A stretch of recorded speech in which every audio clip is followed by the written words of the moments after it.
In today's video, I'm going to teach you how to hear an alarm while on a FaceTime call using a new method specifically for iPhone users.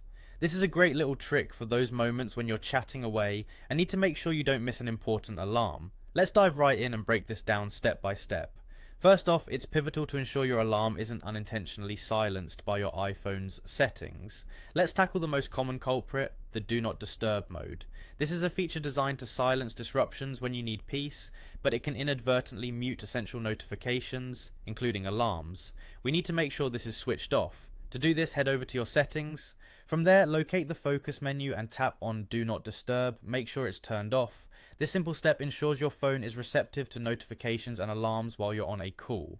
Now let's turn our attention to FaceTime itself and fine-tune some of its audio settings. By default, FaceTime uses the speakerphone, which sometimes can muffle or block certain sounds during a conversation. To remedy this, verify that you're not muted and that your iPhone isn't set to silent mode. Next, adjust the volume on your iPhone. You can do this by using the physical volume buttons on the side of your device or via the control center for finer adjustments. Another thing to check is the ringer volume, which should also be set to a suitable level to avoid missing your alarm.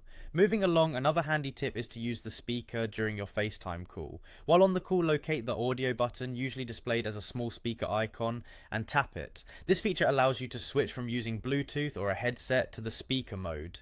This change is crucial as it ensures both your call audio and the alarm are clearly audible, preventing any audio overshadowing.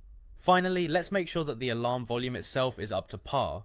When setting your alarm, you want everyone around you to hear it when it goes off, right? To do that, go back into settings, navigate to the sounds and haptics section, and adjust the ringer and alert volume from there.